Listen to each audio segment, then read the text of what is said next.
मैंने जो टॉपिक आपके लिए चूज़ किया है वो रेकी और रेकी से भी पहले आज मैं आपसे बात करूँगी हीलिंग की क्योंकि जब रेकी की बात आती है या आप रेकी सीखते हैं, आप रेकी करवाते हैं, अपनी हीलिंग करवाते हैं या हीलिंग सीखते हैं, तो सबसे पहले टर्म जो आता है वो आता है हीलिंग। तो बेसिकली ये हीलिंग क्या है और किस तरह से काम करती है, हीलिंग आपको हार्म करती है कि नहीं करती है और करती है तो किन कंडीशंस में करती है।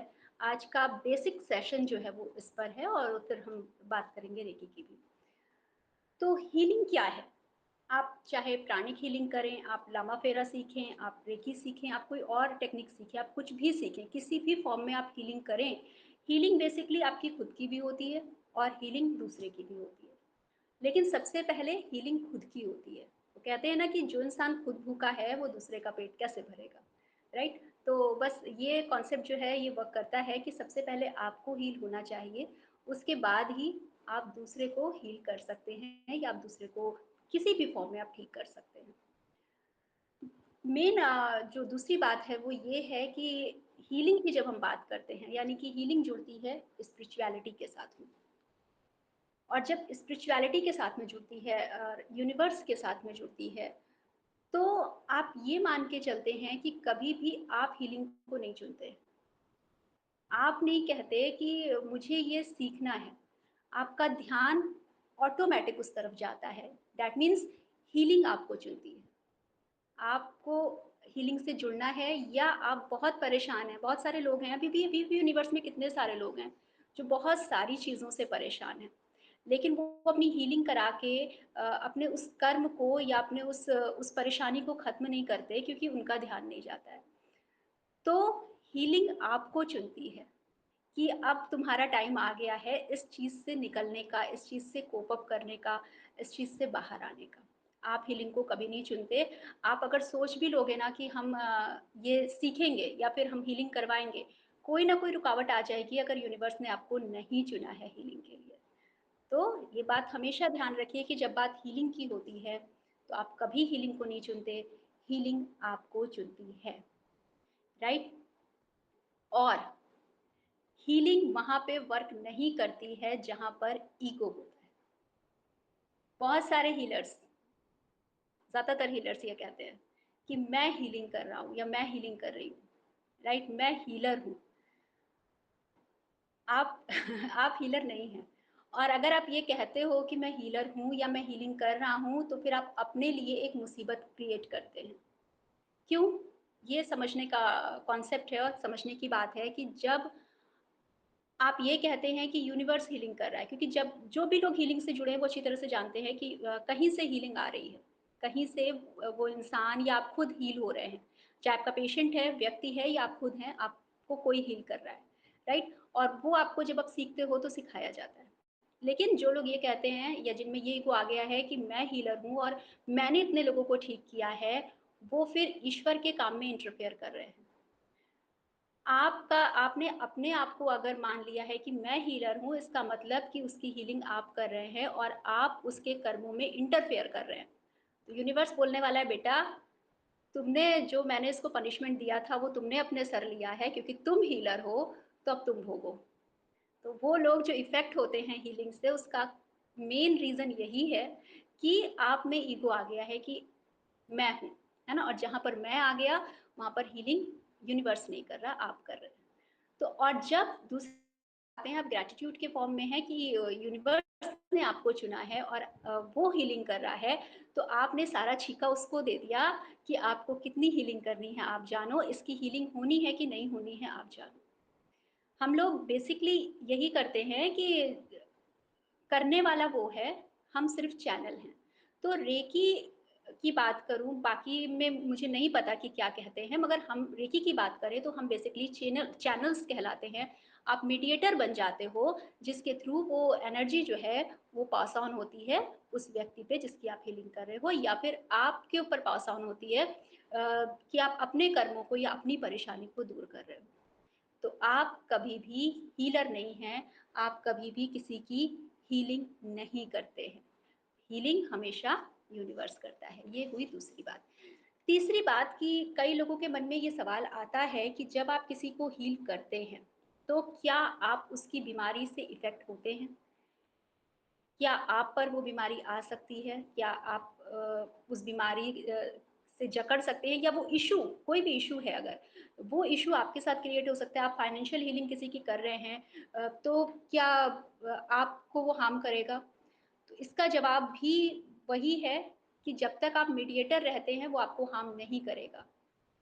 क्योंकि आपने किसी और पे डाल दिया है कि उसके थ्रू जितना उसने चाहा, उतना जो है आपने हीलिंग की उसकी, या मतलब आपके थ्रू हीलिंग हुई उसकी। आपने नहीं की, आपके थ्रू हीलिंग हुई उसकी। और जब उसने नहीं चाहा, या जिसको उसने कहा कि इस बंदे की हीलिंग की ज़रूरत नहीं है, इसको तो चलने देना है ऐसा, तो फिर वो भी वो रिस्पॉन्सिबल है, आपसे मतलब नहीं है। वहाँ पर आप उस इश्यू के चपेट में कभी नहीं आते। आप उस इश्यू की चपेट में कब आते हैं, जब आप कहते हैं कि अहम ब्रह्मास्मि, मेरे थ्रू ये काम हो रहा है। तो जब आपके थ्रू हो रहा है, तो ईश्वर भी कहता है कि अब आप जानिए, क्योंकि आपने उस टेक्निक को पकड़ रखा है, आपने ये मान लिया है कि भई मैंने तो सीख ली, है ना? तो जब आपने सीख ली, तो ज़िम्मेदार भी आप हैं, राइट? सो जब तक आप उस पर डाल कर रखते हैं, ईश्वर पे डाल के रखते हैं, यूनिवर्स पे डाल के रखते हैं, मदर नेचर पे डाल के रखते हैं, तब तक आपको कोई इफ़ेक्ट नहीं होता, आप हार्म नहीं होते। लेकिन जब आप खुद पर डालते हैं कि हम कर रहे हैं, वहाँ पर बहुत चांसेस हैं कि उस इश्यू से आप हार्म होंगे। क्यों? वही बात, क्योंकि आपने उस कर्म में इंटरफेयर किया है, आपने कहा है कि मैं कर सकता हूँ, और वहाँ पर फिर सारा गड़बड़ हो जाता है, राइट? सो ये एक बात हुई हीलिंग की। नेक्स्ट जो पॉइंट आता है, चेतना अवस्था। हीलिंग की अपनी चेतना अवस्था है। उसे पता है कि उसे किस व्यक्ति को कितनी हीलिंग देनी है, कहाँ पर देनी है, और कितने टाइम तक देनी है। सपोज आपके पास में कोई एक बंदा आता है सिर दर्द की प्रॉब्लम लेके कि भाई मेरे सिर में दर्द है। अब आपको सिर्फ इतना पता है कि उस व्यक्ति के, उस इंसान के सिर में दर्द है, उसको हेडेक हो रहा है। आपको ये नहीं पता कि उसको हेडेक क्यों हो रहा है। हो सकता है उसको गैस की प्रॉब्लम है, इस वजह से उसको हेडेक हो रहा है। बट जब आप हीलिंग स्टार्ट करते हैं, तो हीलिंग को पता है कि उसको कहाँ पर हील करना है, और कितनी देर हील करना है, उसको कहाँ पर प्रॉब्लम है जिसकी वजह से उसे आराम आने वाला है। आपको सिर्फ इतना पता है कि आपको उसको सिर दर्द के लिए सिर पे हीलिंग देनी है। लेकिन उस हीलिंग को पता है कि उसे कहाँ जाकर उसे हील करना है, और कितनी देर हील करना है, और कितनी देर में उसको आराम मिलेगा, राइट? सो ये बहुत समझने की बात हुई कि उसका अपना कॉन्शियस लेवल होता है, उसकी अपनी चेतना अवस्था होती है। कितनी देर किस इंसान को कहाँ हील करना है, किस चीज़ के लिए हील करना है, ये हमें नहीं पता होता। ये हीलिंग को पता होता है, ये उस यूनिवर्स को पता होता है, जहाँ से आप हीलिंग को अपने अंदर चैनलाइज़ करके आप पास ऑन कर रहे हैं, राइट? सो ये समझने की बात है। आप ये मत सोचिए कि अगर ये सर दर्द बता रहा है तो इससे सर में ही दर्द है, या इसको अगर लूज़ मोशंस हैं तो इसके लूज़ मोशंस की यही वजह है। कहाँ पर कितनी हीलिंग, वो आपका प्रॉब्लम नहीं है। आपको सिर्फ़ आपकी जो टेक्नीक्स हैं या आपका जो फॉर्म है, आपको उतना करना है। बाकी जो हीलिंग है, जो भी टेक्निक, जो भी आप फॉर्म यूज़ करते हैं, उसको पता है, वो लगा लेगा अपने हिसाब से, राइट? नेक्स्ट जो सवाल आता है वो ये कि आप जिस पेशेंट को हील कर रहे हो, सपोज़ आपको कैंसर का पेशेंट आपके पास में आता है, और आपसे क्या, आप उसकी हीलिंग करते हैं। अब प्रॉब्लम ये है कि बहुत सारे लोग इस बात से भी घबरा जाते हैं कि भाई कैंसर पेशेंट है, तो क्या मुझे प्रॉब्लम हो सकती है? क्या उस कैंसर का प्रॉब्लम मेरे अंदर आ सकता है? मुझे कैंसर हो सकता है, या इस तरह की कोई भी प्रॉब्लम। लेकिन जब आपके पास एक पेशेंट आया है, आपको ट्रीट सबको करना है। आप उसमें ये नहीं कर सकते कि भाई इसको ये प्रॉब्लम है तो हम इसको नहीं ट्रीट करेंगे, राइट? और प्रॉब्लम वही है कि आपको बिल्कुल कैंसर हो सकता है, आपको बिल्कुल वो प्रॉब्लम हो सकती है, अगर आपका माइंडसेट डिसबैलेंस है, या आपके अंदर ईगो है। अगर आपने ये सोच लिया कि मेरे से ही हीलिंग होगी, या मेरा माइंडसेट जो है वो डिसबैलेंस है, हमारी खुद की हीलिंग नहीं हुई हुई है, बाकी टेक्निक्स तो लगनी ही लगनी है, उसको आप छोड़ दीजिए।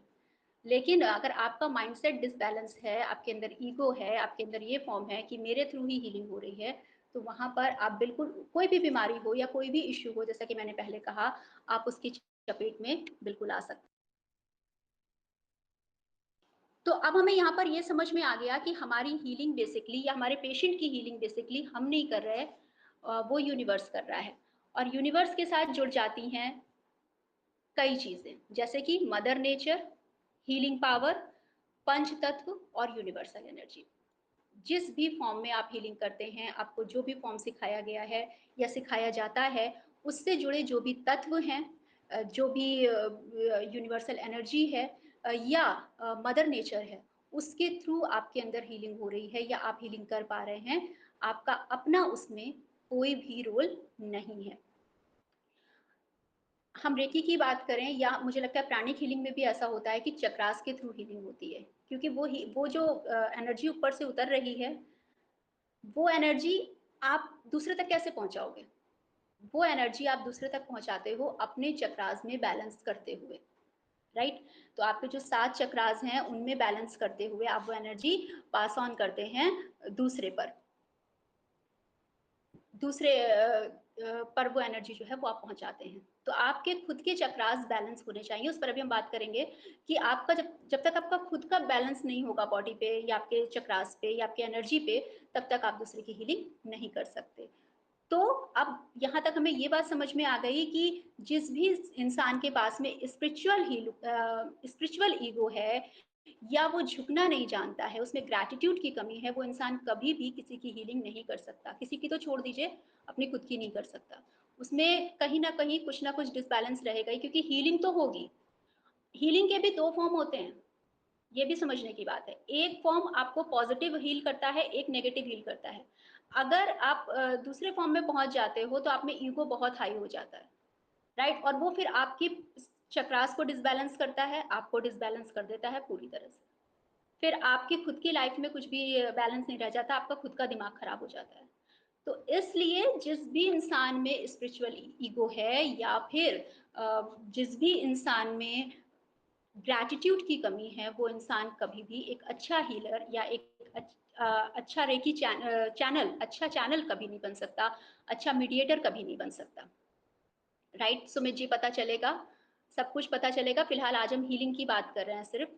तो जितना भी अभी आप सीखेंगे, काफ़ी कुछ आपको समझ में आएगा, ठीक है? उसके बाद हम बेसिकली एक टॉपिक लेंगे कभी रेकी पर अलग से, लेकिन आज रेकी को मैंने थोड़ा कम ही लिया है, ताकि हम हीलिंग को पहले समझ सकें। तो हीलिंग टेक्नीक कोई भी हो, आप कोई भी टेक्नीक लगा लीजिए, हर टेक्नीक के अलग-अलग लेवल्स होते हैं। लेवल 1 से स्टार्ट होती है, कोई 4 लेवल, कोई 5 लेवल, कोई 6 लेवल, कोई 8 लेवल, हर टेक्नीक के अलग-अलग लेवल्स होते हैं।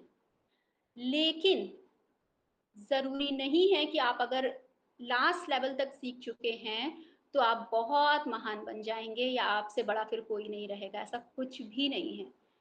हीलिंग के मामले में आप हमेशा ज़ीरो होते हैं, आप हमेशा नर्सरी में होते हैं, राइट? तो कोई भी डिग्री आपके पास हो, बहुत सारी यूनिवर्सिटीज़ भी हैं जो आज स्पिरिचुअल लेवल पे आपको डिग्रीज़ दे रही हैं। मैंने भी देखा था, पीएचडी भी करवा रहे हैं लोग हीलिंग में। तो ज़रूरी नहीं है कि वो पीएचडी अगर आपने कर ली तो आप सर्वज्ञाता हो गए। सीखना और आपकी साधना, हीलिंग में ये मैटर करता है। अगर आपकी साधना अच्छी है तो आप चाहे नर्सरी पास आउट हैं, आप स्कूलिंग ही आपकी नहीं हुई है, आप पीएचडी लेवल के हैं। और अगर आपने हीलिंग में पीएचडी कर रखी है और आपने साधना नहीं की है, तो आप नर्सरी में भी नहीं हैं। तो ये बस थोड़ा-सा समझने की बात है। जैसे कि हम रेकी में कहते हैं कि रेकी सीखने का नहीं, साधना का विषय है। सीख तो आप लेंगे, आपको सिंबल्स भी एक मास्टर सिखा देगा। लेकिन आप उसमें कितनी प्रैक्टिस करते हो? रेकी की बात करूँ तो जब आप ग्रैंड मास्टरशिप तक पहुँचते हो, आपके पास में करीब कुछ नहीं तो 30-35 सिंबल्स होते हैं। लेकिन हर सिंबल की प्रैक्टिस उतनी स्ट्रॉन्ग आप नहीं कर सकते। एक सिंबल की भी प्रैक्टिस आप अगर स्ट्रॉन्ग कर लेते हैं, तो आप उस सिंबल के मास्टर बन जाते हैं और उसी सिंबल से फिर आपके सारे काम होने लगते हैं, ठीक है? तो और आपने एक भी सिंबल की प्रैक्टिस नहीं की, आपने सीखा और आपने छोड़ दिया तो फिर बात खत्म। आपने कितना ही आप डिग्री कहीं भी लगाते रहिए कि हमारे पास में ये है, हमारे पास में वो है, आप कर कुछ नहीं पाएँगे। तो नर्सरी लेवल और पीएचडी लेवल का बस इतना सा खेल है किसी भी हीलिंग में कि आप कितना उसकी प्रैक्टिस करते हैं, कितनी आपकी साधना है और कितना आप उसको रोज़ अपने पे अप्लाई करते हैं। आप सेल्फ मेडिटेशन या सेल्फ हीलिंग आप कितनी करते हैं, उसका भी काफ़ी फ़र्क पड़ता है जब आप हीलिंग करते हैं। तो ये एक और चीज़ इम्पोर्टेंट हो जाती है। अच्छा, हम थोड़ी देर पहले बात कर रहे थे ईगो की। तो जब भी आप कोई भी टेक्नीक सीखते हैं, सपोज़ रेकी आपने सीखी, तो होता क्या है कि ईगो जब आप फर्स्ट लेवल खासकर सीखते हो तो आप में आना बहुत ऑब्वियस सी बात हो जाती है। क्यों हो जाती है? क्योंकि अगर मैं रेकी की ही बात करूँगी, तो जब आप हीलिंग सीखते हो, फर्स्ट लेवल की हीलिंग सीखते हो, तो कुछ दिनों बाद आपको एनर्जी फ़ील होनी शुरू होती है। आपके हाथ में वो एनर्जी आपको फ़ील होनी शुरू होती है, आपके पाम में हथेलियों में वो एनर्जी आपको फ़ील होनी शुरू होती है। अब आपको क्या लगता है, फर्स्ट लेवल के आप स्टूडेंट हो, तो आपको लगता है कि हम जादू सीख गए, हमारे अंदर जादू आ गया। क्योंकि फर्स्ट लेवल में आपको सेल्फ हीलिंग ही सिखाई जाती है, आप दूसरे की हीलिंग नहीं कर सकते। तो अब आपको लगता है आपकी बहुत सारे इश्यूज़ सॉर्ट आउट होने शुरू हो जाते हैं। फिर आप सेकंड लेवल अगर करते हो, तो फिर आप दूसरों को हील करना शुरू करते हो और प्रैक्टिस के बाद आफ्टर प्रैक्टिस बहुत फ़र्क आना शुरू भी होता है।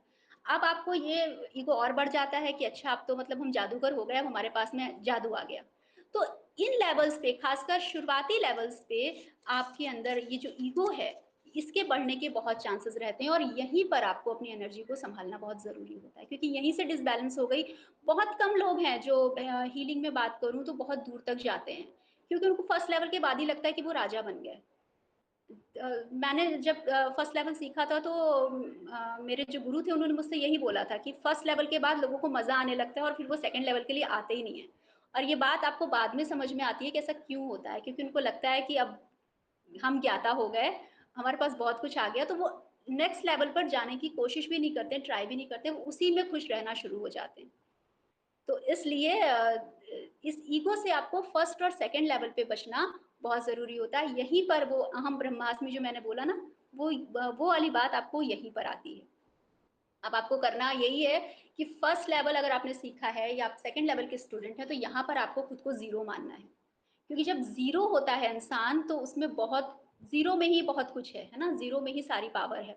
तो आप अपने आप को ज़ीरो मानिए, आपके अंदर ये माइंडसेट रहना चाहिए क्योंकि कई बारी हम खुद भी अपने आप को हीलर्स कहते हैं। जब कहीं लिखना होता है हम लिखते हैं, लेकिन आपके माइंड में क्लियर होना बहुत ज़रूरी है कि हम कोई हीलर नहीं हैं, हम ज़ीरो हैं। जब आप खुद को ज़ीरो मानते हैं तो आपका काम बोलता है और जब आपका काम बोलता है तो दुनिया को पता चलता है कि आप क्या हैं। ठीक है? तो फर्स्ट सेकंड लेवल स्पेशली उसके बाद तो आप में खुद ही आप इतनी हीलिंग कर चुके होते हो थर्ड फोर्थ लेवल पे कि आपको ग्रैटिट्यूड अपने आप आ जाता है, तो उस लेवल पे जाके नॉर्मली ऐसा होता नहीं है। बट फिर भी ये जो है ना कि 4-5 लोग ठीक कर लिए तो बस ज्ञाता बन गए, वो वाला काम आपको बहुत सँभालना पड़ता है जब आप शुरुआती दौर में होते हैं। हीलिंग को लेकर के बहुत सारे सवाल लोगों के मन में रहते हैं कि हीलिंग मतलब किन लोगों के लिए होती है, कौन से लोग इस पर काम कर सकते हैं। तो सबसे पहले तो हमने ये मान लिया कि हीलिंग जो है वो हमें नहीं हम हीलिंग को नहीं चुनते, हीलिंग हमें चुनती है। तो आपको यहाँ पर ये मानना है सबसे पहले तो कि आप बहुत ब्लेस्ड हैं कि हीलिंग ने आपको चुना है, आप ज़ीरो हैं। उसके बाद में बात आती है कि किन लोगों को कौन-सी हीलिंग करनी चाहिए या कौन-सी हीलिंग कोई कर सकता है। देखिए हीलिंग के लिए कुछ भी ऐसा कोई रूल नहीं है। किसी भी कास्ट के हों आप, किसी भी धर्म के हों, किसी भी रिलिजन के हों, आप हीलिंग कर सकते हैं। क्योंकि यहाँ पर आपको पहली बात तो नेचर ने चुना है और दूसरी बात उसने चुना है तो इसका मतलब आपको समाज कार्य में जाना ही जाना है और समाज कार्य में जाने के लिए कोई धर्म नहीं होता, कोई कास्ट नहीं होती, कोई रिलीजन नहीं होता।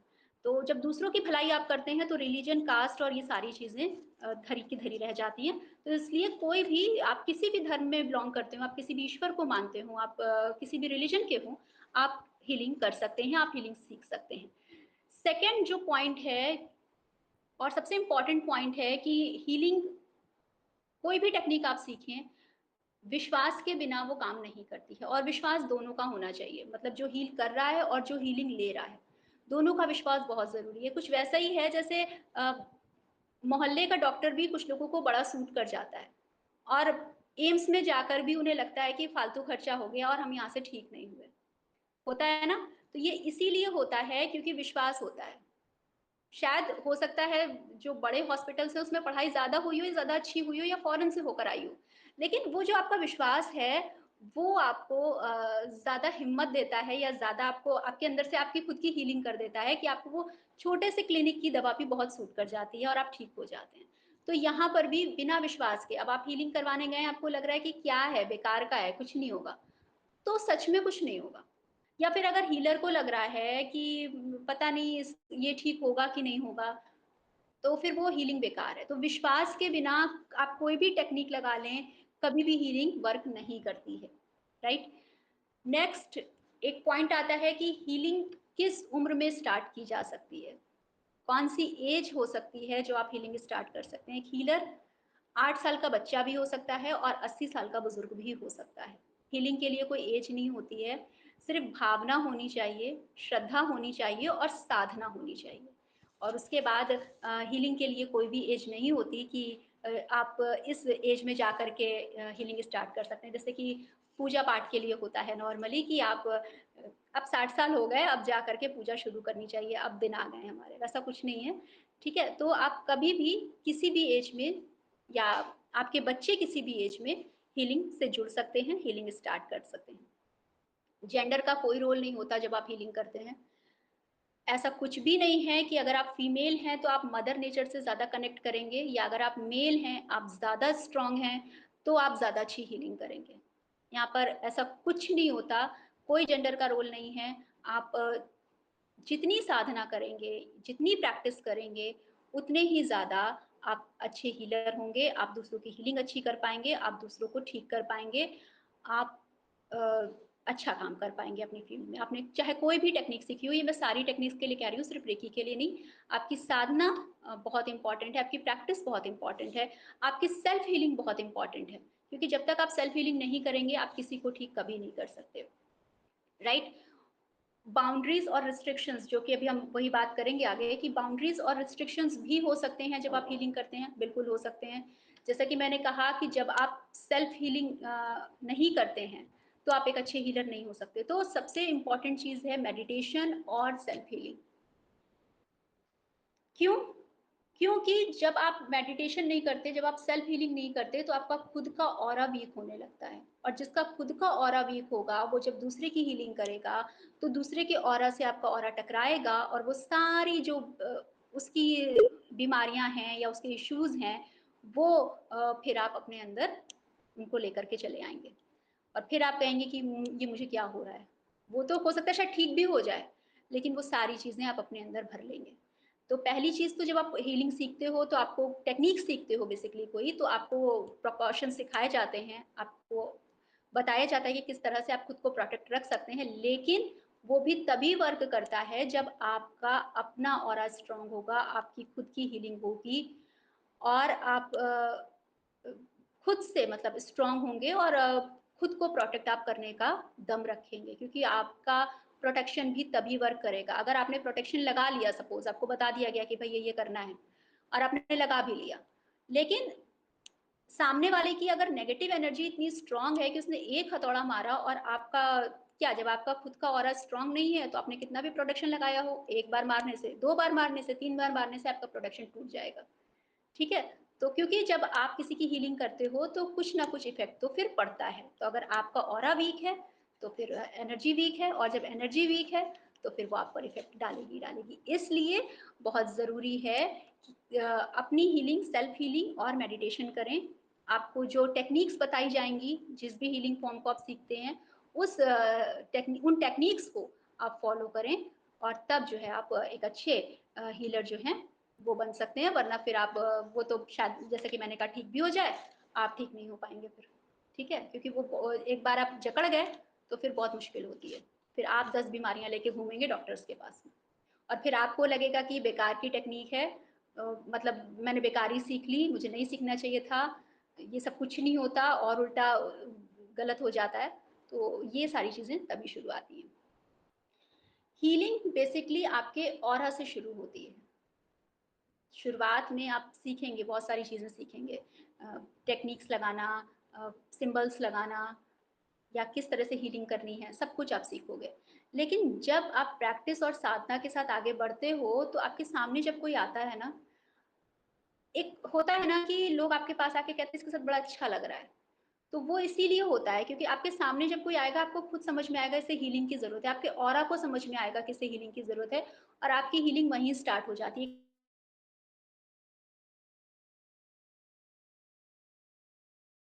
आपको याद नहीं रहता है कि कौन सा सिंबल लगाना है, रेकी कॉल कैसे करना है, या क्या है। आप सिंपल, मेरे साथ तो ये है कि मैं बोल के सो जाती हूँ कि भगवान जहां पर जरूरत है ना हीलिंग हो जाए, थोड़ी देर के बाद वो इचिंग अपने आप खत्म हो जाती है। तो आप खुद, आपको वक्त नहीं होता उस वक्त कि आप कई बारी कि आप कोई सिंबल लगाएं, आप रिकी कॉल करें, आप कोई टेक्निक लगाएं, आप उसके जो भी नियम कानून है वो लगाएं। आप जब उनकी प्रैक्टिस करते हो तो आप खुद एक सिंबल बन जाते हो और ऑटोमेटिकली आपको पता होता है कि कहाँ पर किसको। कई बार लोग ऑरा जो है, आप नहीं, आपका ऑरा जो है वो उनको हीलिंग देना स्टार्ट कर देता है, आपके ऑरा से वो हीलिंग स्टार्ट। एक अच्छा हीलर जो है या जिसने अच्छी प्रैक्टिस की है उसके मुंह से कभी आप ये नहीं सुन, वो इंसान आए, वो कभी ये इंसान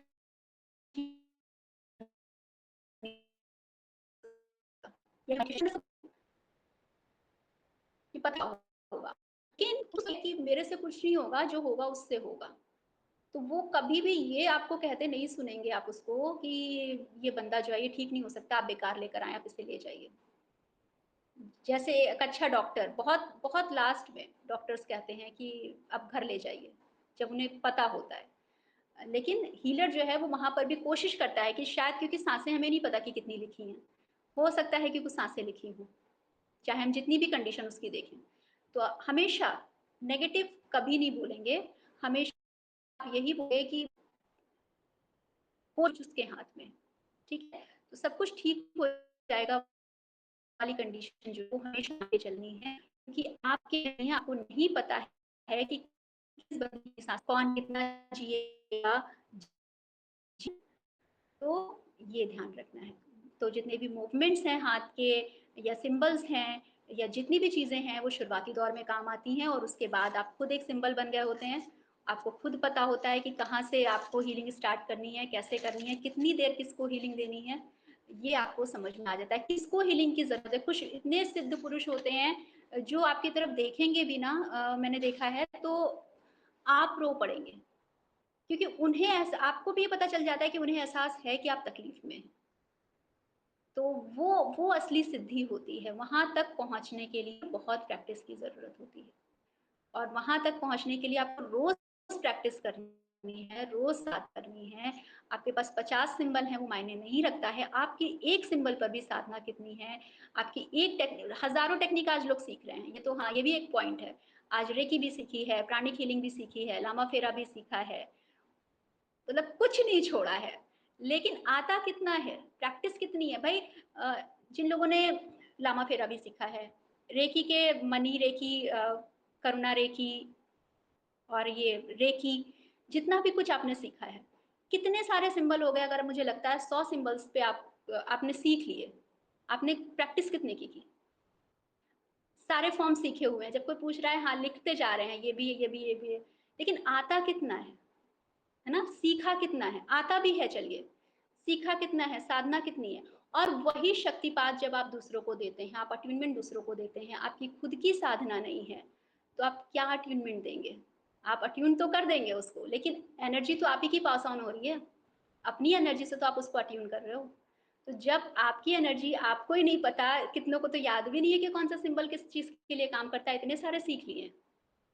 तो इम्पॉर्टेंट ये नहीं है कि आपने कितना सीखा है, कितनी टेक्निक सीखी है, आप एक टेक्निक सीखिए, मैं कहती हूँ, लेकिन उसको बहुत अच्छी तरह से सीखिए। और एक टेक्निक का एक सिंबल भी आपकी हर प्रॉब्लम को हल करने के लिए काफ़ी है। ज़रूरी नहीं है कि प्राणिक हीलिंग भी सीखें, या प्राणिक हीलिंग सीखा है तो आप रेकी भी सीखें, कोई ऐसा ज़रूरी नहीं है। जितना सीखें अच्छा सीखें, और जितना सीखें उसकी रेगुलर प्रैक्टिस करें।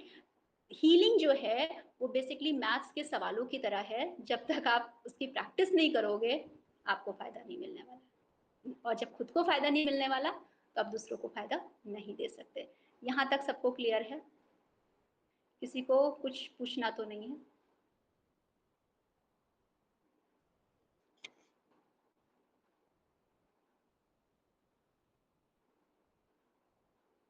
नेगेटिव नहीं बोलना है और शून्य समझें, दोनों को, दोनों में बहुत बड़ा फर्क है।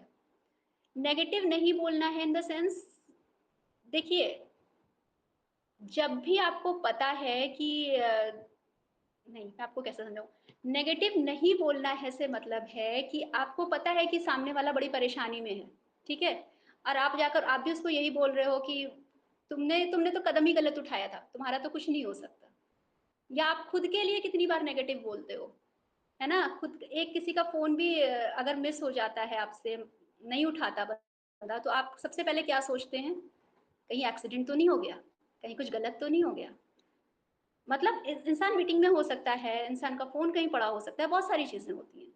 लेकिन हम क्या सोचते हैं कि पहला जो हमारा माइंडसेट है वो जाता है नेगेटिव चीज़ों पर। एक पेशेंट आपके पास आता है, आपको हो सकता है पता है, लेकिन आप उससे अगर ये कह दोगे ना कि बेटा तुम नहीं बचोगे, तो वो तो वैसे ही मर जाएगा ना।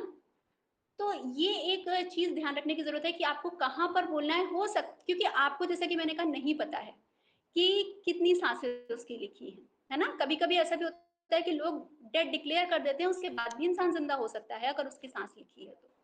हम नहीं देख कर आए हैं, वो इंसान खुद नहीं देख कर आया, वो सिर्फ़ यूनिवर्स को पता है।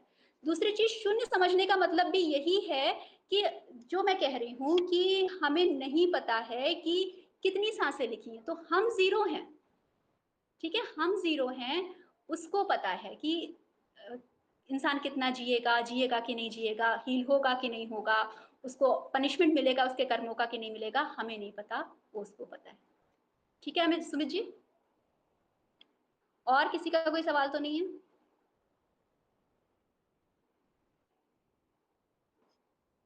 चलिए, अब बात करते हैं रेकी की। रेकी क्या है? रेकी बेसिकली 2 शब्दों से बना है, रे और की। रे का मतलब होता है यूनिवर्सल और की का मतलब होता है एनर्जी। जिन इन दोनों को जब हम मिलाते हैं तो बनता है यूनिवर्सल एनर्जी यानी ब्रह्मांडीय ऊर्जा।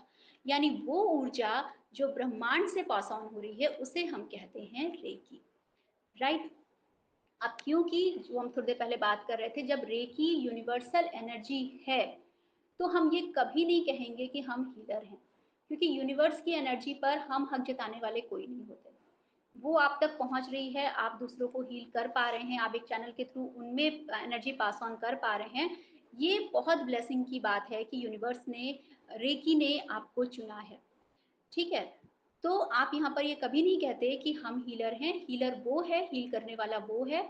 आप सिर्फ एक चैनल है जिसके थ्रू रेकी पास ऑन हो रही है। ठीक है जी।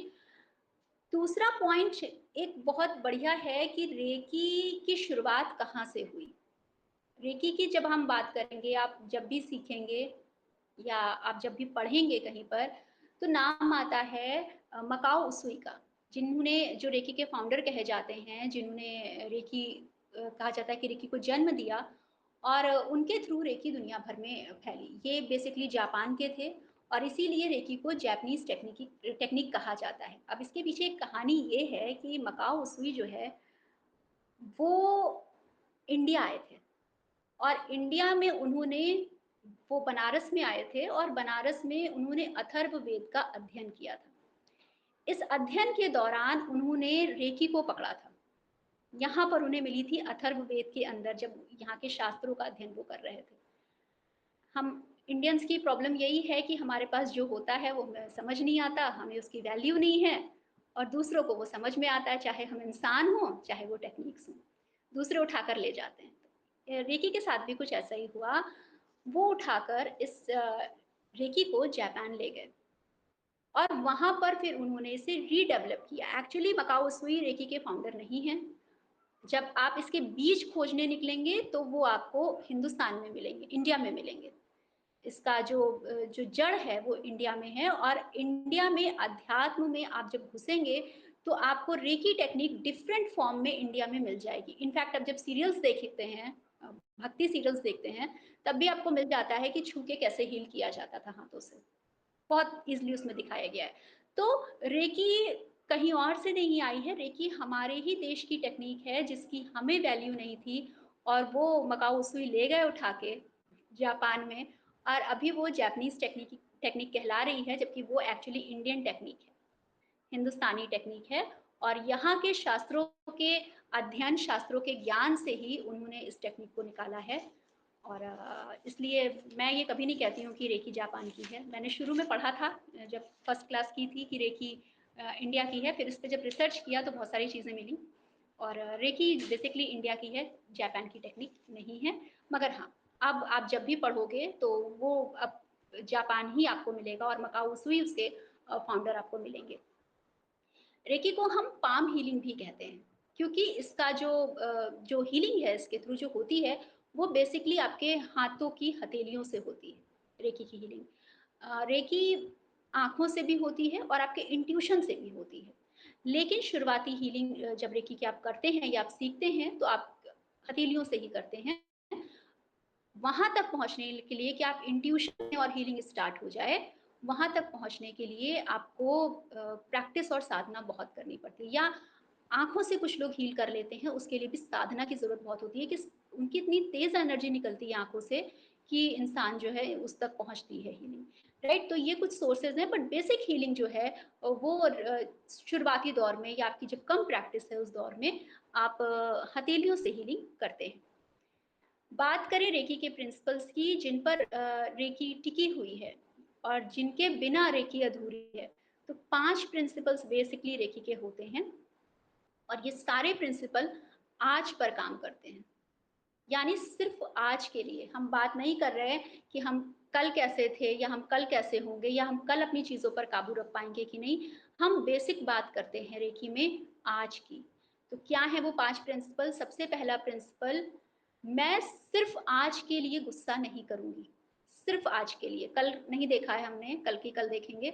और अगर गुस्सा आ जाता है, तो उसे समझना बहुत ज़रूरी है, रिकॉग्नाइज़ करना बहुत ज़रूरी है कि अच्छा गुस्सा आया, अब उसको लेके नहीं बैठ जाना है कि मुझे गुस्सा किस बात पे आया, क्यों आया? अरे गुस्सा आ गया, मैंने तो उस पे प्रॉमिस किया था या रेकी के प्रिंसिपल्स याद किए थे।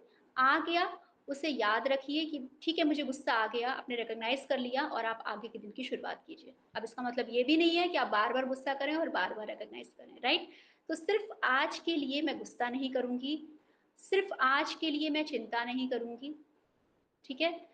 किसी भी चीज़ को वरी ले होना लेकर के आज के लिए, कल की हम बात नहीं कर रहे हैं, बीते हुए कल की हम बात नहीं कर रहे हैं, अरे कल हमें बड़ी चिंता थी, हम सिर्फ़ आज की बात कर रहे हैं।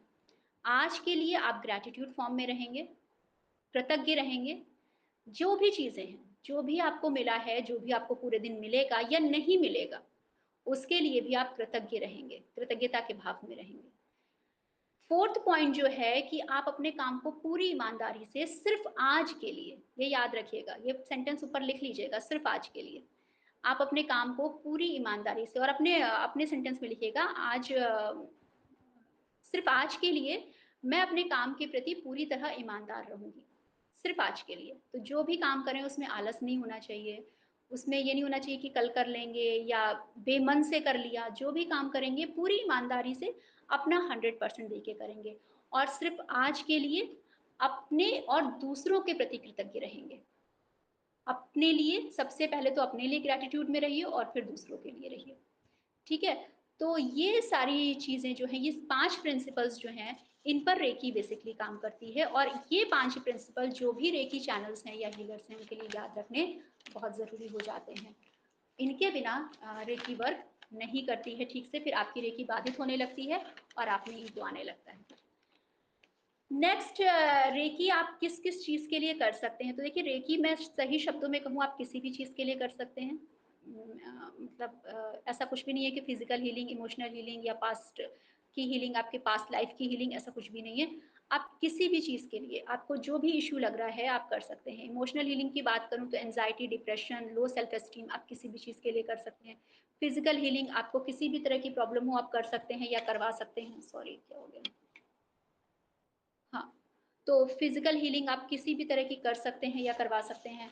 स्पिरिचुअल ग्रोथ के लिए आप हीलिंग रेकी की कर सकते हैं। अगर आपको लाइफ़ का कोई पास्ट लाइफ़ का इश्यू आ रहा है या आपकी लाइफ़ में आज कोई प्रॉब्लम है जिसकी वज़ह से आपकी पास्ट लाइफ़ की वज़ह से वो प्रॉब्लम है, तो आपकी पास्ट लाइफ़ की भी हीलिंग होती है और उससे बहुत ज़्यादा फ़र्क पड़ता है। मतलब आपकी पिछली जन्म के जो भी कर्माज़ हैं, वो हील होने में बहुत ज़्यादा फ़र्क पड़ता है। आपके बहुत सारे इश्यूज़ जो हैं वो सॉर्ट आउट हो जाते हैं।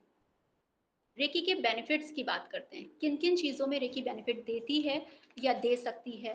तो सबसे पहले तो रिलैक्सेशन और स्ट्रेस रिडक्शन, यानी कि अगर आपको स्ट्रेस बहुत ज़्यादा है या फिर आप रिलैक्स नहीं फ़ील कर रहे हैं, तो रेकी सेशन जब आप लेते हैं या आप अपनी सेल्फ हीलिंग करते हैं, तो आपको काफ़ी रिलैक्स फ़ील होता है। आपको नींद नहीं अच्छी आ रही, तो आपके लिए रेकी बहुत बेनिफिशियल है। आप अपनी हीलिंग करके सोइए, आपको नींद अच्छी आएगी।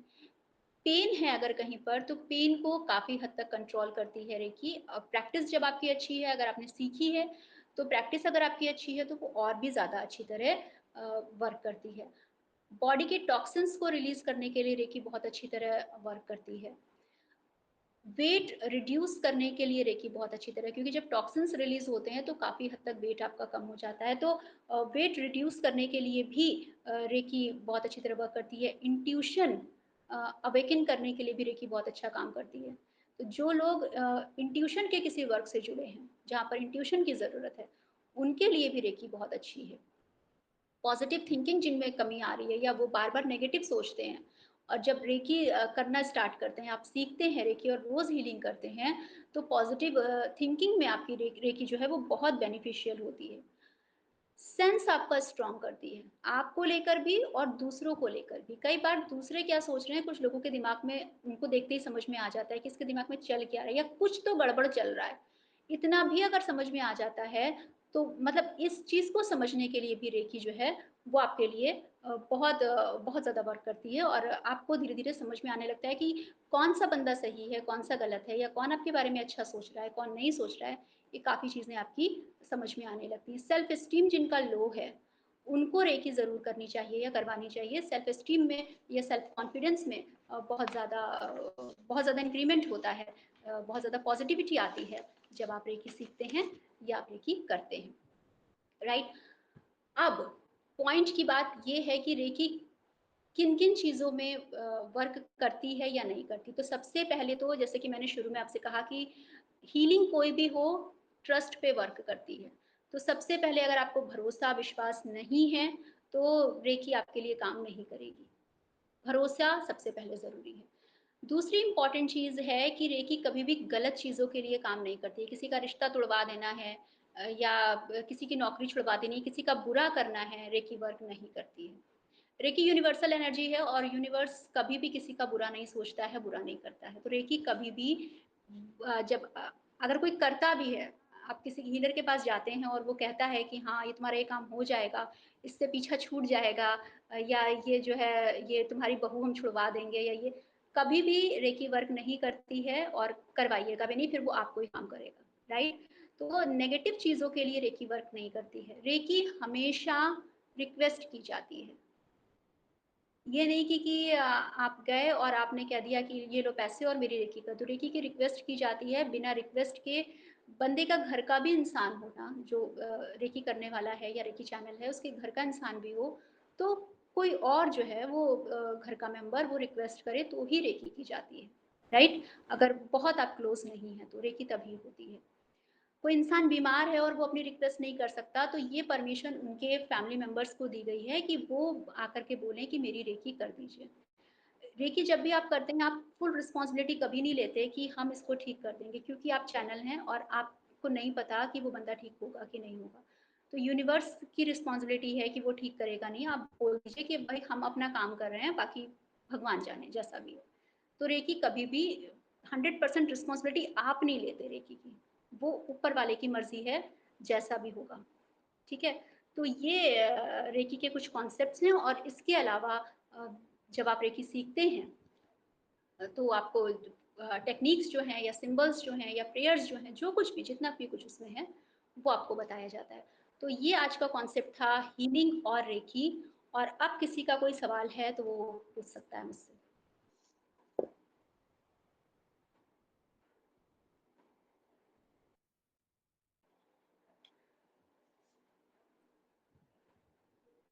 Thank you sir.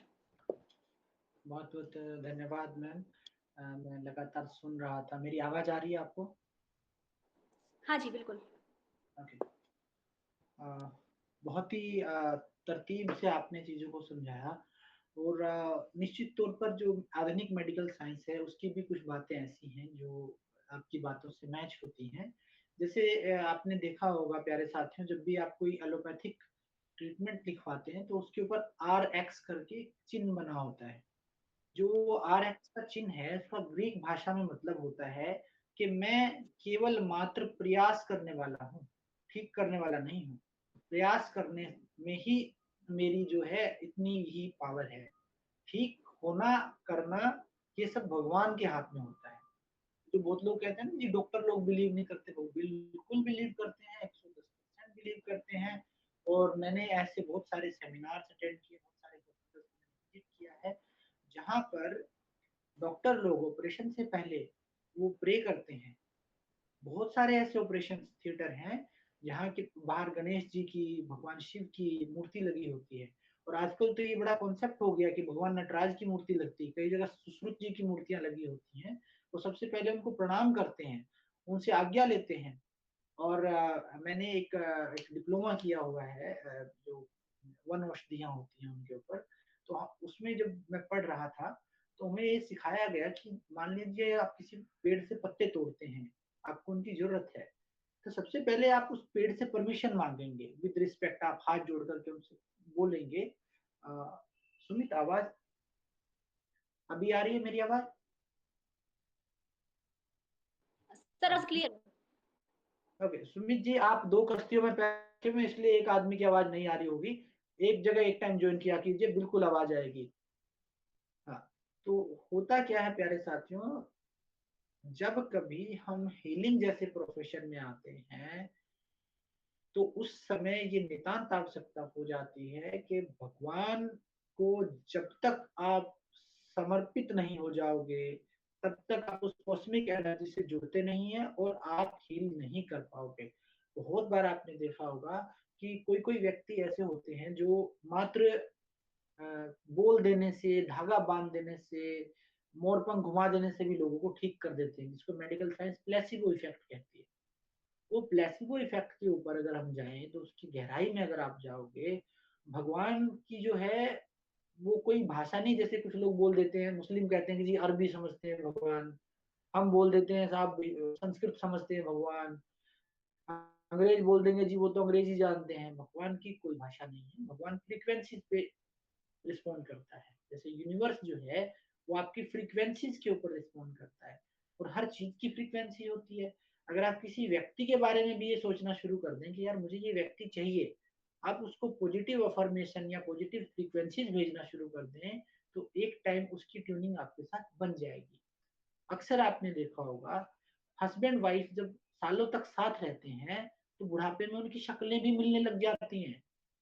आदतें ही नहीं है, उनके फेस कट भी एकदम मिलना शुरू हो जाएंगे, उनके खाने पीने के तरीके मिलने शुरू हो जाएंगे, उनके सोचने समझने की।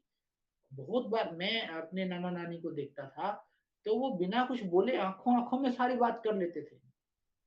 दूर भी बैठे होते थे तो वो बिना कुछ बोले, वो एक मैं बोलता था आप इनको समझा दो, उन्होंने आप समझ लिया, उन्होंने आप चले जाओ, और वो एज इट इज वो बात होती थी। तो मैं देखता था कि इनका कम्युनिकेशन सिस्टम कितना जबरदस्त है। और ये चीज मैं कोविड में मेरी ड्यूटी लगी थी, तो तब मैं इस चीज को मैंने खुद महसूस किया कि अक्सर जब फर्स्ट वेव आई थी तो बहुत सारे लोग ऐसे थे जिन्होंने अपने परिचितों को डाल दिया था हॉस्पिटलों में, वो पास में भी नहीं आते थे। तो ऐसी परिस्थिति में मैंने वॉलेंट्री किया था अपने हॉस्पिटल में कि मैं जाऊंगा, मैं इनको थोड़ा योगा कराना चाहता हूँ और थोड़ा इनके साथ हंसना चाहता हूँ। तो हमने एक उस समय कोशिश की थी कि हम लोग पीपी किट पहन के डांस करेंगे। मुझे आता नहीं है लेकिन मैंने कोशिश की, और मेरे जितने साथ में कुछ थे वो अच्छे डांसर थे साउथ के। तो वो नर्सिस वगैरह, सिस्टर वगैरह, हम लोग कभी टेडी बियर बन के जाते, कभी कुछ, और हम लोग हर दिन डांस करते थे ताकि उन पेशेंट्स को अच्छा लगे, उनको ये लगे कि यार हम अभी हैं, दुनिया में नकारा नहीं है। म्यूजिक सुनाते थे, शंख बजाता था मैं उनके साथ, जा जाके खेलता छेड़ता था कई बार उनको जाके। मेरी बड़ी आदत है मेरे पेशेंट्स के साथ छेड़ने की, खेलने की उनके साथ में। तो जब जो पेशेंट बिल्कुल मृत्यु शैया के पास होता था तो उस समय कई बार वो मुझसे पूछते थे, सर क्या मेरे घर से किसी का कॉल आया? तो कई बार मैं मुझे पता था कि ये आदमी अंदर से टूटा हुआ है, इसको झूठ बोलना पड़ेगा कि हाँ आया था, आपके बेटे का, आपकी वाइफ का आया था, आपकी बेटी का आया था, मेरी बेटी का कॉल आया। मुझे एक अंकल रोज पूछते थे और मैं उनको रोज झूठ बोलता था कि हाँ हाँ यार मेरी बात हुई उनसे, हाँ वो, हाँ ठीक है सर। क्योंकि मुझे पता था वो इतना अटैच है और परिवार के लोग बिल्कुल हालचाल नहीं पूछ रहे।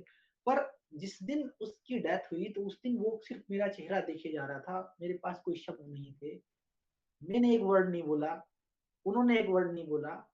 और उस व्यक्ति ने उस दिन मुझे एकदम से बोला, सर मुझे पता है कोई मुझे याद नहीं करता, आप रोज मुझे आके बोल देते हो, मुझे पहले दिन ही पता था आप झूठ बोल रहे हो, लेकिन आप मुझे खुश करने के लिए अपनी मेहनत करते रहते हो।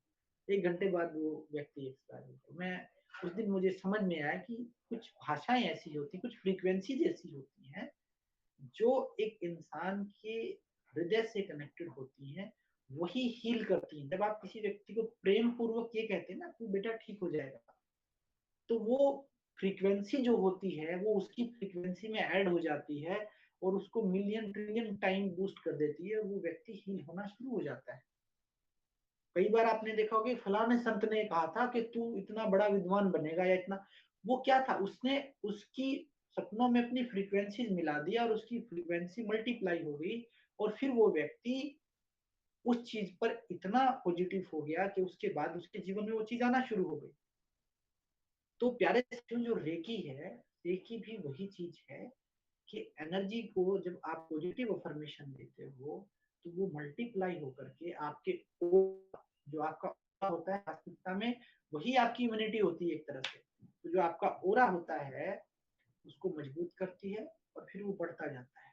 आप देखेंगे कि एक एक साउथ इंडियन व्यक्ति जिसका कलर बिल्कुल काला है, वो कोई पॉलिटिशियन बन गया, कोई मिनिस्टर बन गया, कोई सेलिब्रिटी बन गया, उसके काले चेहरे पर भी चमक मिलेगी आपको। क्योंकि बहुत सारे लोग जो है, मैंने रजनीकांत को लाइव देखा है, तो मैंने देखा उनके चेहरे पर चमक, हालांकि वो साउथ इंडियन में बिल्कुल उनका शरीर जो है काला है उनका रंग, पर उस पर भी एक आभा मंडल था।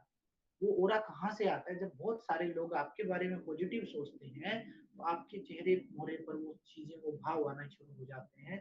आपने देखा होगा राम मंदिर में जब मूर्ति की प्राण प्रतिष्ठा से पहले की फोटो आप देखिएगा, बाद की देखिएगा, आपको वो अंतर स्पष्ट नजर आ रहा है। जैसे उसमें प्राण प्रतिष्ठा की गई, प्राण प्रतिष्ठा में क्या था, मंत्रोच्चारण के साथ ऐसे भाव व्यक्त किए गए मूर्ति के लिए, जो विग्रह थे प्रभु के वहां के लिए ऐसे भाव व्यक्त किए गए कि वो मूर्ति जीवंत हो गई।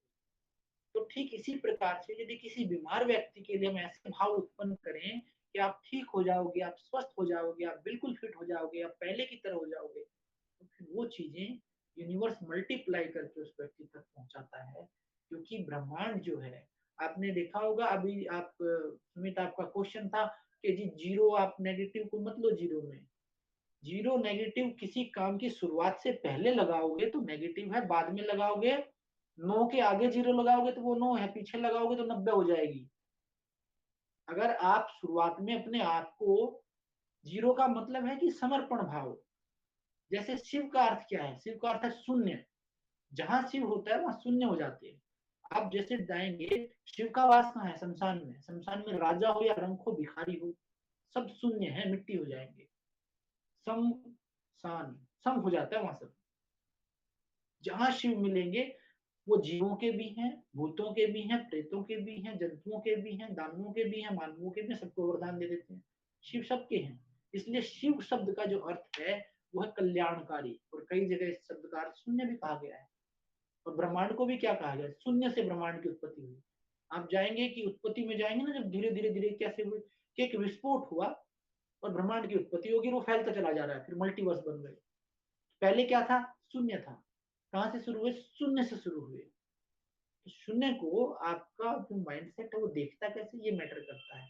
एक के इधर शून्य लगाओगे, शून्य ही रहेगा, पीछे लगाओगे 10 हो जाएगा, 2 लगाओगे 100 हो जाएगा, 3 लगाओगे 1000 हो जाएगा। वो शून्य की पावर है, तो एक की पावर तो एक ही है। तो आप उस शून्य को नेगेटिव मत कीजिए। यहाँ जो मैडम आपको चीज बता रही थी उसका मतलब इतना था कि आप जब कभी भी किसी भी व्यक्ति को हीलिंग देते हैं या कोई अच्छा काम करते हैं, उसमें आप स्वयं को बीच में मत लाइए। उसमें आप ईश्वर को बीच में लेके आइए कि मैं तो एक माध्यम हूं, करवा और करने वाले तो आप हैं। करते हो तुम कन्हैया, मेरा नाम हो रहा है। वही भाव चाहिए। रेकी हो, प्राणिक हीलिंग हो, करुणा रेकी हो, प्राण ऊर्जा चिकित्सा हो, या कोई भी अन्य विधि हो। यहाँ तक कि मैं भी बहुत बार, मेरे पास ऐसे मरीज आ जाते हैं, ऐसी बीमारियां आ जाती हैं जिनका मैंने नाम भी नहीं सुना होता, लेकिन मैं कभी नहीं बोलता उस व्यक्ति को कि भाई तू ठीक नहीं होगा। बहुत बार मैं शुरुआत में, मेरे पास एक फाइनेंशियल इंस्पेक्टर, आजकल वो मेरी बहुत अच्छी दोस्त है पिछले 5-6 साल से। जब वो मेरे पास आई थी, वो लड़की 3-4 बार सुसाइड की कोशिश कर चुकी थी, और उसको फाइब्रोमाइल्जिया नाम की एक बीमारी थी, जो एक साइकोलॉजिकल बैक पेन क्रिएट कर देता है। बैक पेन होता नहीं, लेकिन उस व्यक्ति को ऐसा लगता है उसको बहुत भयंकर बैक पेन है और मरने वाली हालत होती है, और उस दर्द से छुटकारा पाने के लिए वो व्यक्ति फिर कई बार ऐसे कदम उठाता है। तो वो 3-4 बार सुसाइड का अटेम्प्ट कर चुकी थी, बट वो हर बार फैमिली ने देख लिया, कभी बचा लिया, कभी हॉस्पिटलाइज हुई, ठीक हो गई। तो मेरे पास जब वो आई थी, ऐसी स्थिति में आई थी, उसने कहा सर मैं सब ट्राई कर चुकी, मेरा कोई फेथ नहीं है, और मेरे हस्बैंड उठा लाए मुझे जबरदस्ती यहाँ पे, मैं आ गई हूँ आपके पास, बोला ठीक है वहां जाके मिल लो, सर है। तो मैंने कहा मैडम आप ठीक हो जाएंगे। उसने कहा आप कैसे कह रही हैं बात? मैंने कहा मैं कह रहा हूँ, आप मान लो आप ठीक हो जाएंगे। उसने कहा ऐसे तो कोई भी कह देगा। मैंने कहा कोई भी तो डॉक्टर नहीं है, मैं डॉक्टर होके कह रहा हूँ तो आप ठीक हो जाएंगे। उसने कहा कितने दिन में? मैंने कहा आप जिस कंडीशन में है, इस कंडीशन से अच्छे हो जाएंगे 1 वीक में। बोल पक्का? मैंने कहा। मैंने उसको अपने शब्दों को करेक्ट किया, क्योंकि उसकी स्ट्रॉन्ग ये थी कि मैं ठीक नहीं होंगी, पर मेरा स्ट्रॉन्ग विल था कि ये जिस कंडीशन में है, इससे तो बेटर कर दूंगा मैं इसको, चाहे इसको दूसरा कैंसर हो, चाहे इसको एड्स हो, चाहे इसको कुछ भी हो दुनिया का। क्योंकि मुझे पता है मेरे पास बैठेगी, पॉजिटिव बात करेगी, कुछ एक्सरसाइज करेंगे, अच्छे हार्मोन्स रिलीज होंगे, अच्छी अफर्मेशन देंगे, इसके अंदर का गुबार निकलेगा, डेफिनेटली पहले से हम ठीक हो जाएंगे। और वो हुआ। वो पूरे 1 सवा महीने में पूरी तरह ठीक हो गई। टेडएक्स पे भी उसके स्पीच हैं कई सारे, उसमें वो मोटिवेशनल स्पीकर भी है, और काफी उसके प्रोग्राम है उसमें, वो मुझे इनवाइट भी करती है, और वो मुझे बहुत सम्मान देती, बहुत मानती है, मुझे अपना मतलब पारिवारिक सदस्य मानती है। आजकल मैं उनका फैमिली डॉक्टर हूँ एक तरह से। तो मैं उस बीमारी का नाम भी नहीं जानता था एक्चुअली, पढ़ा था हमने, ऐसी बात नहीं, लेकिन वो होती क्यों क्या है, क्योंकि उसका कोई कारण, अननोन कारण है उसके, आज भी अगर मेडिकल साइंस में आप देखो कहते हैं अननोन कारण, पता नहीं। तो जब बातचीत हुई, अतीत में गया, बहुत ज्यादा गहराई में गया, तो पता चला कि भाई कुछ अतीत में घटनाएं घटी थी, जिनकी वजह से वो बढ़ती बढ़ती बढ़ती साइकोलॉजिकल चीजें हो गई, और फाइब्रोमाइल्जिया इसको हो गया। तो प्यारे साथियों, कई बार आप जब पॉजिटिव होकर कोई बात कहते हैं, उस समय भगवान भी, क्योंकि आप पॉजिटिव होकर कह रहे हैं, तो भगवान भी अपनी शक्तियां साथ मिला देता है, और वो चीज फिर उस काम के पूरे होने की संभावनाएं बहुत बढ़ जाती हैं। आप कभी भी ये मत सोचिए कि यार मैं तो कुछ नहीं हूँ। देखिए, डॉक्टर इंसान ही होते हैं, भगवान उनको इसलिए दे दिया जाता है कि वो जो काम करते हैं वो, भगवान ही एक आपके शरीर को बना सकता है या बिगाड़ सकता है, तो वही एक क्षमता डॉक्टर को भी दी गई कुछ हद तक, इसलिए दे दिया जाता है, लेकिन है तो इंसान ही। अगर आप पॉजिटिव भाव से करेंगे, बहुत सारे मैंने ऐसे डॉक्टर देखे हैं जो 5 रुपए की पर्ची काटते हैं, लोग ठीक होते हैं। ऐसे भी जो 5,000 की पर्ची काटते हैं, पेशेंट से बात भी नहीं करते, और दवाई लिख के पर्चा ऐसे फेंक के मारते हैं मुंह पे, ले जा। और बाहर आके वो पेशेंट गालियां देते हुए जाते हैं, वो कहते हैं मैं दवाई भी नहीं लूंगा सर, इसने मेरी सुनी ही नहीं। और हालांकि उस डॉक्टर की आप पदवियां देखोगे, बहुत कुछ। मेरे हॉस्पिटल के जो एमडी हैं, उनको किंग ऑफ द स्पाइन कहा जाता है। जब वो सर्जरी करते हैं तो 18-20 देशों के बच्चे उनकी सर्जरी लाइव देख रहे होते हैं। वो एक बड़ी अच्छी बात करते हैं। स्पाइनल कोड इंजरी के पेशेंट जो हैं अधिकतर ठीक नहीं होते, अगर कंप्लीट कोड कट गई है या कंप्लीट कंप्रेस है उसकी, तो वो ठीक नहीं होते। तो वो पेशेंट हमेशा पूछते हैं सर मैं कब तक ठीक हो जाऊंगा, सर मैं कुछ कर पाऊंगा? तो उनका एक जवाब होता है कि तुम सब कुछ कर पाओगे, लेकिन वो अगली बात नहीं बोलते कि तुम सब कुछ कर पाओगे व्हील चेयर के ऊपर। वो कहते हैं तुम सब कुछ करो, सब काम करोगे, तुम ड्राइव भी करोगे, गाड़ी चलाओगे। अब वो व्यक्ति कभी ये सोचता नहीं है गाड़ी चलाऊंगा तो इसका मतलब मैं ठीक हो जाऊंगा, लेकिन हम गाड़ी को मॉडिफाई कराते हैं, क्योंकि पैर काम नहीं करते तो उसका कंट्रोल हाथों में दे देते हैं। काम वो सारे करता है, वो शादी भी करते हैं, बच्चे भी पैदा होते हैं, गेम भी करते हैं, जो ड्यूटी भी करते हैं। भाई मेरे जो कुछ एम्प्लॉय हैं वो ओलंपियन है, सारे काम कर रहे हैं, लेकिन सिर्फ उस समय वो शब्द बोले गए जो होते हैं कि तुम सब काम करोगे, बिल्कुल सब करोगे। वो बहुत हिम्मत देते हैं। अगर वो ये कह दे तो कुछ नहीं कर पाएगा, गारंटी है 2-4 दिन में या 2-4 घंटे में वो पेशेंट सुसाइड अटेम्प्ट करेगा। क्योंकि लगभग लगभग जो मेरे पास पेशेंट आते हैं उनमें 10-20% सुसाइड की कोशिश करके होते हैं। कुछ जा चुके हैं भगवान के पास, कुछ जूझ रहे हैं, कुछ ने ट्राई किया है, कुछ जो स्ट्रॉन्ग विल पावर के हैं वो एक्सेप्ट कर चुके हैं। लेकिन ये स्थिति है। तो प्यारे साथियों, वास्तविकता में हम जो इंसान होते हैं वो भावनाओं के पुतले होते हैं। अच्छी भावनाएं अगर हमारे अंदर होंगी तो वो सामने वाले व्यक्ति को एकदम से बूस्ट कर देती हैं, हिम्मत डाल देती हैं। आपके कहे गए जो शब्द होते हैं बहुत मायने रखते हैं। मैं हमेशा ये कोशिश करता हूँ कि मेरे मुंह से कोई भी नेगेटिव शब्द ना निकले। हमेशा मैं ये चीज, मुझे किसी ने कहा था कि आप हमेशा अपने शब्दों की रिस्पेक्ट कीजिए सर। मुझे किसी ने ये बात कही थी, मेरे अफसर थे और अभी वो खैर मेजर जनरल बनने वाले हैं। उन्होंने मुझे ये बात कही थी कि बेटा तुम जो बोलते हो अपने शब्दों की रिस्पेक्ट किया करो। कभी भी ये मत बोला करो कि यार ये साहब ये नहीं होगा, साहब ये नहीं कर पाऊंगा। ये नहीं बोलना कभी भी। तुमने जो बोल दिया तुम उसकी रिस्पेक्ट करो और अटल हो जाओ उस चीज। और वो चीज मैं आज भी उनके बोले हुए शब्दों को एज ए गिफ्ट लेके चल रहा हूँ। मैं हमेशा कोशिश करता हूँ, या तो मैं कोई शब्द बोलता नहीं हूँ, बोलता हूँ तो उसको पूरा करने के लिए फिर जी जान लगाता हूँ, और निश्चित तौर पर वो चीजें फलीभूत होती हैं। और ऐसा बहुत कम होता है कि जब मेरे काम रुकते हैं, बहुत रेयरली ऐसा होता है। अगर मैं ठान लूं कि भाई ये काम होना है, तो उसके लिए भले 20 लोगों की चेन बने, मैं अकेला होता हूँ, वो 20वां लोग जो है वो मेरे से दूर होता है, लेकिन बीच के जो 18 लोग कहाँ से आएंगे वो भगवान अपने आप ले आता है, नहीं पता होता। मैं कभी साक्षी जी से नहीं मिला जीवन में, आज तक नहीं मिला। लेकिन आप देख रहे हैं पूरा खुद संभाल रहे हैं, पूरी चीजें कर रहे हैं। आज मैं व्यस्त था, मैंने कहा मैडम आज मैं नहीं हूँ, तुरंत आप देख रहे हैं कोई काम नहीं रुकता। परमात्मा व्यवस्था बनाता है, चीजें होती हैं, लोग जुड़ते हैं, लोग सीखते हैं। तो प्यारे साथियों, भले ही रेकी हो या कोई भी हीलिंग मेथड हो, उसमें सिर्फ आपको कुछ चीजों का ध्यान रखना होता है कि मैं निमित्त मात्र हूँ, केवल माध्यम हूँ, मैं सर्वे सर्वा नहीं हूँ। मैं अपना प्रयास अद्भुत तौर पर करूंगा, पूरी जी जान लगा दूंगा, फिर जो रिजल्ट होगा वो ईश्वर की इच्छा। बहुत मरीज मेरे पास आते हैं, वो बड़ी उतावलापन रखते, मैं ठीक हो जाऊंगा, मैं ठीक हो जाऊंगा। मैं बोलता हूँ देखिए, अगर ये मात्र एक बीमारी है तो आप बिल्कुल ठीक हो जाओगे। अगर ये आपका प्रारब्ध है तो बेटा भुगतेगा तुम, मैं नहीं कुछ कर पाऊंगा। अब बार बार नहीं पूछना। जिस आदमी का प्रारब्ध है उसको आप काट नहीं सकते हो। जैसे मैडम ने बताया, इसका दूसरा तरीका ये है कि आप उसका प्रारब्ध खुद भुगत लो, या उसको काटने दो। या फिर तरीका ये है कि आप एक सेवक के तौर पर बनिए, आप खुद विधाता बनने का प्रयास ना करिए। आप इतने ईगो में मत आइए कि मैं भगवान हो गया हूँ। जहां आपको मौका मिलता है वहां प्रयास कीजिए। मेरे एक सीनियर ने मुझे हमेशा, जब मैं आ रहा था आर्मी से, तो उन्होंने एक बात मुझसे पूछा कि बेटा तुम क्या करोगे बाहर जाके। मैंने कहा साहब पता नहीं। तो बोला तूने कुछ नहीं सोचा बाहर जाके क्या करेगा। मैंने कहा साहब पता नहीं, बस मैं अपनी मदर की सेवा करूंगा और अभी कुछ नहीं सोचा। तो उसने कहा कि कुछ काम बोलता हूँ वो करना। मैंने कहा ठीक है साहब। उन्होंने बोला एक तो कभी नेगेटिव मत सोचना, ठीक है नहीं सोचेंगे।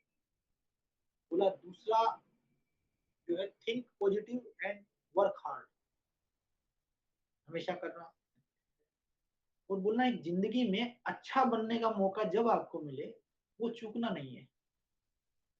तो मैंने कहा साहब ये समझा दो आप। तो उसने कहा देखो, बुरा बनने के लिए मौका या मुहूर्त नहीं तलाशना होता। आप किसी को थप्पड़ मार दो, गाली दे दो, 1 सेकंड में बुरे बन जाओगे। पर आपके जीवन में अच्छे बनने का मौका बहुत कम आएगा, जब वो आ जाए चूकना मत। भले नुकसान उठा के अच्छा बनना पड़े, बन जाना। जिंदगी सबको मौका नहीं है। और वो बात मैं आज भी मेरे जीवन में उसको लेकर के चल रहा हूँ। और वो चीज मुझे बहुत प्रेरित करती है कि जीवन में आपको बहुत कम मौके मिलेंगे अच्छे बनने के। बहुत ही बड़ी मुश्किल। बुरा बनने के लिए कोई मुहूर्त नहीं देखना। किसी को गाली दे दो, बदतमीजी कर दो, किसी का नुकसान कर दो, सेकंड में बन जाओ। अच्छा बनने का मुहूर्त होता है, एक परिस्थिति होती है। भीष्म पितामह जी ने जिंदगी भर कोई पाप नहीं किया था, पर जब द्रौपदी का चीरहरण हो रहा था उसमें वो बंदा मौन था, इसलिए वो नरक का भागी बना।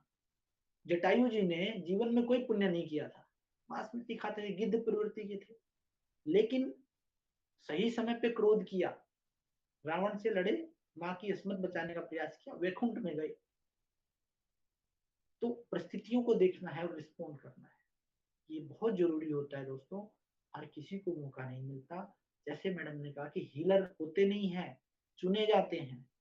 तो आप भगवान से प्रतिदिन प्रार्थना कीजिए, भगवान मेरी वाणी में वो मिठास दे कि मैं जो शब्द बोलूं वो फलीभूत हो जाए, मेरे अंदर वो भाव पैदा करो कि प्रत्येक व्यक्ति मुझसे जुड़ सके, मुझे वो सामर्थ्य दो कि मैं दीन दुखियों की सहायता सच्चे हार्दिक भाव से करता हूँ, और जिंदगी में कभी में भी मेरे को ये सोचना ना पड़े कि यार मैं ये कर रहा हूँ तो मेरा क्या होगा, मैं कर रहा हूँ, निश्चित तौर पर मेरा आप देखेंगे, और ये होता है। मैं बहुत बिलीव करता हूँ इन चीजों पे, क्योंकि मेरी पूरी जिंदगी चमत्कारों के भरोसे चली है, और मैं चमत्कार हर कदम पे होता है, हर कदम पे होता है। आज मेरी जिंदगी में मैंने 12 लिफ्ट लिए हैं, तब मैं आज दिल्ली पहुंचा हूँ, और ऐसी ऐसी जगह था मैं आज जहां मुझे लिफ्ट की कोई चांस ही नहीं था, लेकिन वहां पे भी किसी ट्रक वाले ने बिठाया, कभी किसी ने, मेरी रास्ते में गाड़ी खराब हुई, मैं गाड़ी छोड़ के चल दिया, अब पहुंचना है। आप यकीन नहीं मानेंगे, 12 लिफ्ट, कोई भी आके, मैं चल रहा था तो आके, फिर कहाँ जाएंगे आप यार, वहां तक छोड़ना, ठीक है सर बैठो, ऐसे करके मैं आज पहुंचा। आज मैं वास्तविकता में इतनी बात, ये चीजें बोलने का मतलब यही है कि मैं खुद अचंभित हूँ आज, यार मतलब 2 कदम नहीं चल रहा था तभी कोई भी आगे गाड़ी खुद ही रोक देता, कहाँ जाएंगे सर आप इतनी गर्मी में पैदल क्यों चल रहे हो, यार मुझे जाना है, मेरी गाड़ी खराब है। इतना जिद किया मैंने, किसी ने पैसे नहीं दिए। तो आप जब ये चीज करते हो ना कि मैं भगवान के भरोसे हूँ, तो भगवान फिर आपके सामने ना बारिश में छतरी लेके खड़ा हो जाता है। अगर आग पे बैठ गए तो प्रहलाद बन जाएंगे, वो आपकी चदर ऐसी ले आएंगे कि आपको जला नहीं पाएंगे, समुद्र में गिर जाएंगे, नदी में गिर जाएंगे तो वो शेषनाग बन जाएंगे, आपको माध्यम बनेंगे। तो इसी तरह रेकी का है, जब आप अपने आप को ऐसा मान लेंगे कि यार मैं एक माध्यम हूँ, तो भगवान आपको सामर्थ्य शक्ति देंगे, और निश्चित तौर पर आप जो है फलीभूत होंगे, आपके मरीज ठीक होंगे।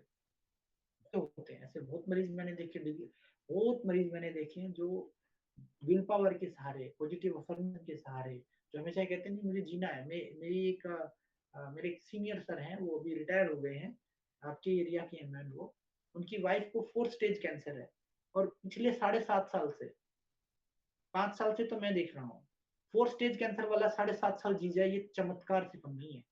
6 महीने नहीं पकड़ते वो लोग, अभी उसकी मेडिसिन फ्रांस से चल रही है। और आप यकीन नहीं मानेंगे, मैं कई बार मैं बोलता हूँ, उनकी बेटी अभी एम्स में एमडी कर रही है, अभी रिसेंटली वो आए थे, तो जिस दिन आए थे उस दिन आपने सेशन लिया था, मैंने कहा मैडम मुझे जाना है, तो मैंने उनसे बात किया, मैम कैसी तबीयत है आपकी, उन्होंने कहा मैं बिल्कुल ठीक हूँ। शक्ल काली हो चुकी थी, कीमो चल रही है, वजन कुछ भी नहीं बचा हुआ है। तो मैं काफी देर बैठा हंसा, मैंने थोड़े उनके पैर दबाए, मुझे अच्छा लगता है कि वो, हालांकि वो मेरे से एज में काफी बड़े हैं, और मुझे मतलब मेरा नाम लेके बुलाते हैं, लेकिन मैं एक माता तुल्य मानता हूँ। मैं पैर दबा रहा था, बात कर रहा था, और मैम क्या, तो उन्होंने बोला कि मुझे ना 75 साल जीना है अभी, बेटी की शादी करनी है, फिर मुझे वर्ल्ड टूर करना है, वहां जाना है। उन्होंने मुझे अगले 10 साल की प्लानिंग बता दी। और मैंने, जो मेरे फ्रेंड हैं, जो उनके हस्बैंड, उनसे बात किया, उन्होंने बोला कि यार कोई टाइम नहीं, डॉक्टर कह रहा है कभी भी कुछ हो सकता है। मैंने कहा सर ये नहीं, पिछले 5 साल से सुन रहा हूँ, आपको मुझसे मत बोला करो मेरे साथ, कभी भी कुछ हो सकता है, कभी भी कुछ हो सकता है, कुछ नहीं होगा। इनकी विल पावर स्ट्रॉन्ग है, इन्होंने बोला 75 ईयर तो जिएंगे।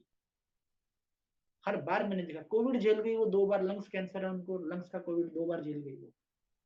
विल पावर बहुत मायने रखती है मेरे साथ, जो आप जैसा सोचते हो वैसी ही परिस्थितियां आपके जीवन में आती हैं, वैसे ही आप बन जाते हो, वैसे ही लोग आएंगे आपकी जिंदगी में।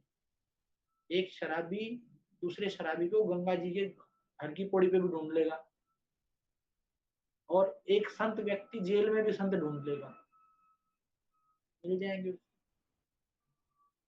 ये कुछ जीवन की ऐसी चीजें हैं जिसके बारे में यदि हम विचार करें तो निश्चित तौर पर बदला जा सकता है, जीवन बदला जा सकता है, किसी भी समय बदला जा सकता है, किसी भी एज में बदला जा सकता है, किसी भी एजुकेशन के साथ बदला जा सकता है।